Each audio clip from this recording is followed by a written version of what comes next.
everyone, happy Sabbath. Welcome back to our online Bible study. Today we're going to be talking about time management, which is something we all need to hear, even ourselves. So what do you think the issue with time management is?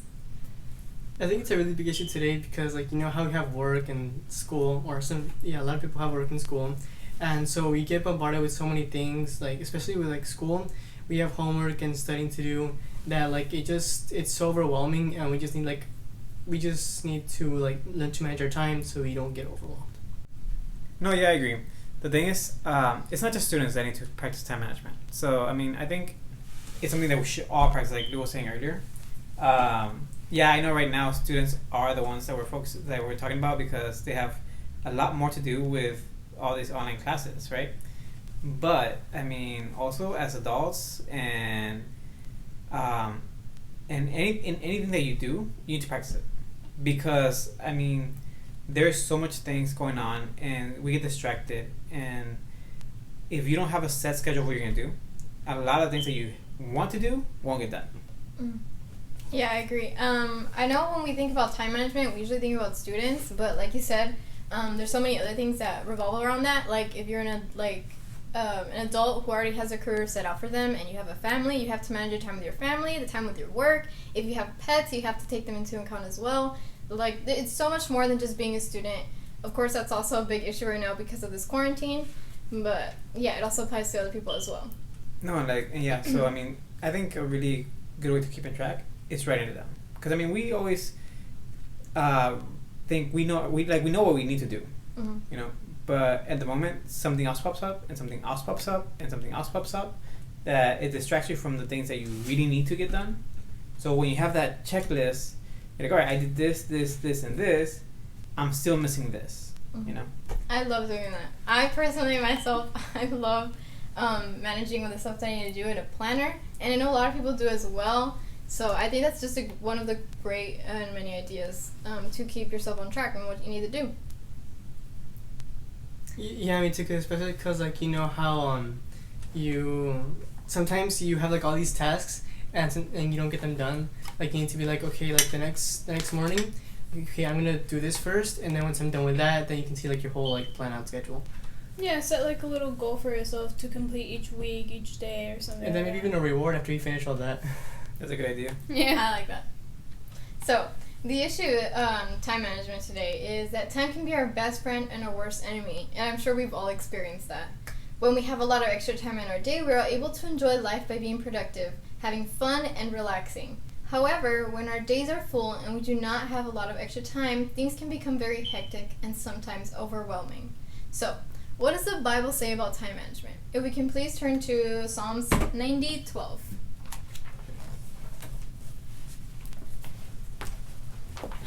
Psalms 90:12. It says, "Teach us to realize the brevity of life so that we may grow in wisdom." I like that verse. I think it's a very important one. It is very small, but it has a lot of depth to it.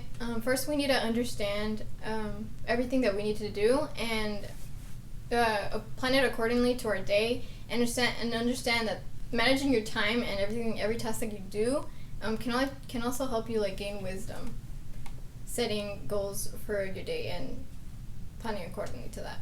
Can you read it one more time, please? Yeah, it says, "Teach us to realize the brevity of life so that we may grow in wisdom." Okay, yeah. It's pretty good. Also, maybe it could be applied to learning how to prioritize certain things.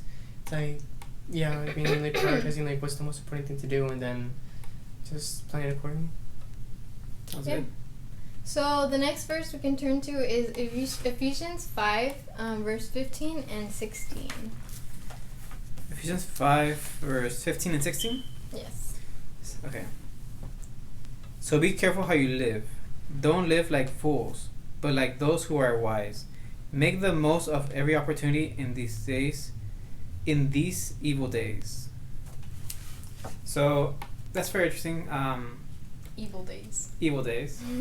But I like focusing more on the first part. It says, "Don't live like fools, but like those who are wise." It's telling you if you don't really, put it into the context of time management. If you don't prioritize a lot of the things that are important and need to get done are gonna be lost, and you're being a fool by by not taking care of the priorities. You know, so you gotta be wise and make sure you plan ahead. You know, make sure that what needs to be done gets done, and then everything else is extra. I like what it says about make the most out of every opportunity, because that's true. Like, even though if it's something small, like, make the most out of it, you know? Mm-hmm. No, I totally agree. I agree with that. Because opportunities come, and once they're gone, they're gone. I mean, more opportunities will come, Yeah. but if you don't take advantage of the ones that are right there, it's like, ya se perdió. Like, it's not going to happen again, you know? Yeah. I think it's very important. I know it can be very tiring, I guess. You could say if you're like bombarded with work and you have like this deadline, it's just keep in mind that it's very important that you work on it as early as you can, just so like you won't be living like a fool and think that oh, it's due in a couple of days, due in like a month, and then time catches up with you and you're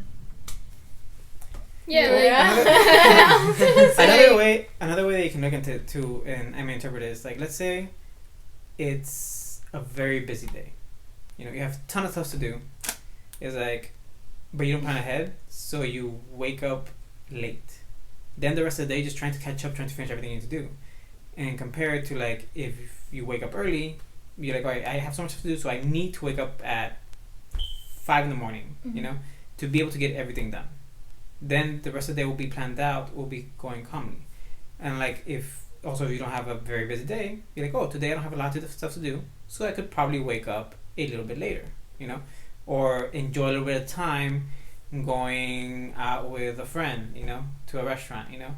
So that's why it's more of like, if you're full, like you won't plan ahead, and at the end you're just cramming, you're just stressing, and it's not good to stress. Yeah, it's not. You know? So the next verse we can turn to is Exodus 20, verse 8 and through 10. So Exodus 20 verse 8 through 10 says, "Remember to observe the Sabbath day by keeping it holy. You have 6 days each week for your ordinary work, but the seventh day is a Sabbath day of rest dedicated to the Lord your God. On that day, on that day, no one in your household may do any work. This includes you, your sons and daughters, your male and female servants, your livestock, and any foreigners living among you." I really like this verse because it's like we're dealing with the issue of time management, and then we're also trying to like spend time with the Lord. So it's like we're all busy, like we all have work and school, but like God says, and I love how it says like, notice it's the only one that says remember. So it's like God knew that eventually over time we were gonna forget. So it's like God knows you're gonna be busy, but He's like, remember, like I set this day especially for us, like for you, so you can spend time with me. Yeah, I love the way you explained it. Go on. Yeah, so like manage your time during those 6 days to do everything that you have to do, so on the 7th day you can rest. That's very interesting because I mean, it is the fourth commandment, and we've all read it, but I never had looked at it in the sense of like time management. But even then, God established time management in our lives, and He's like, do everything you need to do in those 6 days. Yeah, get everything Exactly. that you have to do, that like you have to work and everything, So out you of the won't way. so you won't be worried on Saturday that you need to get something done. It's like, no, like what Alexis said, it's our time. It's reserved for us. With Yes, with Yeah. God. That's actually like it. It's a very different way of looking At time at management. the fourth Yeah. commandment, you know, because Yeah. God. we've always seen it as like the Sabbath is the day of rest, Mhm. because God told us to, and He explains us how to actually do the Sabbath, right? But I had never actually thought about it in the sense of like time management, and telling you like you need to manage your time so you can get everything done, so that the 7th day. Yeah. And I also really like that point of view too, like the normal one, because it's like Sabbath is the day of rest, but it's because like, you know how we're all like tired during the week and we're like, oh, can I just be like Friday or Saturday? Yeah. It's like God's giving you that day of rest. He's like, I know you're tired. It's like I'm giving you this day so you can rest, so you can spend time with each other. Yeah, and I know you've been working hard the whole week, so now it's time for you to like Exactly. have a break. Yeah. Yep. That's great. So the last verse we're going to look at is Ecclesiastes 3 verses 1 through 8. So I'll just go ahead and read that. And it is actually titled A Time for Everything. So, for everything there is a season, a time for every activity under heaven, a time to be born and a time to die, a time to plant and a time to harvest, a time to kill and a time to heal, a time to tear down and time to build up, a time to cry and a time to laugh, a time to grieve and a time to dance, a time to scatter stones and a time to gather stones, a time to embrace and a time to turn away, a time to search and a time to quit searching, a time to keep and a time to throw away, a time to tear and a time to mend, a time to be quiet and a time to speak, a time to love and a time to hate, a time for war and a time for peace. So, we are getting overwhelmed with all these things that there's a time for. And I think this verse mainly serves to tell us that we need to balance everything that we have to do. There's a lot of things to do, and as the Bible says, there is the time for it. Don't get stuck in just one thing. Mm-hmm. Don't get stuck in just, I'm always doing work. Or I'm always just having fun and at the last minute just trying to get all the work done. Like, there's time for everything. There's time for work, family, everything, you know? And don't forget, there's very important, there's always a time for God. Yes. And you know, there's always sometimes there's a time when we do something and it's not the right time. Or it's like this kind of saying there's a time for everything, there's time for happiness and joy and everything else. Yeah. God set a time for everything. He gave us time for everything. We just have to manage that time. Yeah. 24 hours is a lot of time. Yeah. Or very little if you don't manage it right. That is very That's true. very true. I like that. That's Remember, very good. everyone has 24 hours.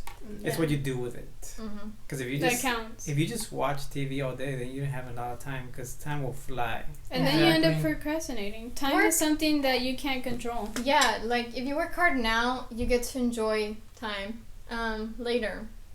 So, what should we do about this? I'm pretty sure a lot of people have been waiting for this part. Because I know I have. So, we must learn to manage our time if we are to live lives that are productive and meaningful, just like God planned. So, as we see in the verses above, we need to balance our priorities and schedule our days with an eternal focus. So I'm going to ask 3 questions, the following 3 questions, and I want you guys to think about it and reflect on it. We will also be writing it down in the description below if you guys want to write it down and just write down your thoughts on it. So the first question is, am I spending sufficient time with God in preparation for each day? What are your thoughts on that? I think it's very important to spend time with God. I mean, we've talked about this before. Yeah. It's very important to spend time with God, and your day just lasts longer. When you start off your day with God, you start off right, and that just makes the rest of the day go easier and not faster, but easier and more efficiently. So that's my personal opinion and experience. When you start off the day with God, you just somehow find there's always time to finish everything that you need to do. Yeah, Yeah. that's true. Where I like to if there's people that don't spend have the habit of spending time with God just yet, I know sometimes people think that you have to spend so much time with God.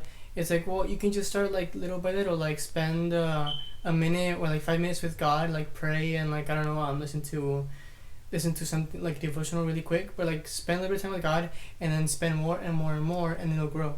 Yeah, and go ahead. You're gonna say something? Sorry. Yeah, no, I think it's nice when you start off early in the morning, especially with God, because it just helps, like you said, your day goes by easier Mhm. and you're able to do more things. And especially when it's early in the morning, because you're able to be more productive. You're with God, and then Yeah. now you're doing stuff. I want to circle back to the topic that you mentioned, that we don't have a lot of time with God. Yeah, I agree. Eventually, you'll learn to spend more time with God in the morning. But even then, I mean, throughout the day, there's so many times when we are talking to ourselves. Exactly. You think of you're going you're driving, and you're listening to music. Or you're driving and you're just there in silence, thinking of all the stuff that's going on in your day. Why not use that time when you're driving or doing stuff to also talk to God? In Spanish it says orar sin cesar. That means pray without ceasing. It says in English. Yeah. Yeah. Okay. So pray without ceasing. That means like you're constantly praying, but that doesn't mean like you're always like you're constantly needing it, right? It means also like you're praying throughout the day. You know, like of what's going on with your life. You are like if you're about to go into a meeting, like be talking to God, like, hey God, I'm about to go into this meeting. You know, help me out. I'm a little nervous, like stuff like that. You know. Yeah. So it's you can talk a lot more with God if you include him in your everyday things. Again, things you like wouldn't normally expect to like include him in, like you'll include him in that, and then that'll. Yeah, like if you're talking to a friend. Yeah. Basically. I always feel like my days are more successful and productive when I include like Jesus in it, especially when I wake up with him, like, and I spend time with him. I feel like, oh, okay, like I'm starting off right. I feel like the rest of my day will be right. So yeah. I also want to pause just for a second, and I was seeing this verse in my Bible that says 2 people are better off than one, for they can each help each other succeed, which is in Ecclesiastes 4:9, and I just think that one can even be applied to time management, because if you know you struggle with time management, I know a lot of people out there do, I have been there before, you can always have someone to help you out. Have like this person who motivates you, and this person can always text you every so often and be like, oh, how are you doing? Are you being productive? Do you need help with anything? So yeah. Yeah, I think it's keeping you accountable. Yeah. Keeping you accountable. It works. I've seen it with people when they work out. Someone's like, I don't really want to work out today, but because they are working out with someone, like, all right, I gotta go. Yeah. You know. Also with school, like if you have like assignments, have someone to be like, hey, did you already do your homework? Have someone that keeps you accountable in case you start slacking off or you forget. You know, it's always beneficial to have people to help you out. Yeah. And you can also ask them for tips on how they manage their time. Maybe it could help you out. Yeah. So the next question is, what things do I do that do not really accomplish anything? How can I cut back or eliminate these? Okay, wow. I think one of the things that really we all do Watch TV. is watch TV. Yeah. You know, TV is Guilty. something that distracts us and it steals our time. It really does. Like, you might be watching, like, saying, oh, I'm just gonna watch one episode, you know, it's like 20 minutes, right? But then you're like, oh, another one, it's only 20 minutes. becomes 20 like minutes. 2 hours. Yeah. And then it says you do want to watch the next episode, and the next episode, and the next episode, And then by the end of the day, Only it's 2 hours have gone by, 4 hours. there was someone, I don't remember where I saw this, but it says the one thing that is stolen, and cannot truly be stolen, taken. and can never be returned is time. So if you arrive late somewhere, you're stealing someone's time. You know. Also, if you're constantly watching TV when you should be doing other stuff, You're stealing your time. they're stealing your time. You're stealing your own time, basically. Yeah. You know, you're allowing the TV to steal your time, which is something that you're never gonna get back again. You know, that's. I mean, you can if someone stole a microphone or a teddy bear or whatever, you know, it can be returned. Like something physical can be returned, Yeah. but time will never go back.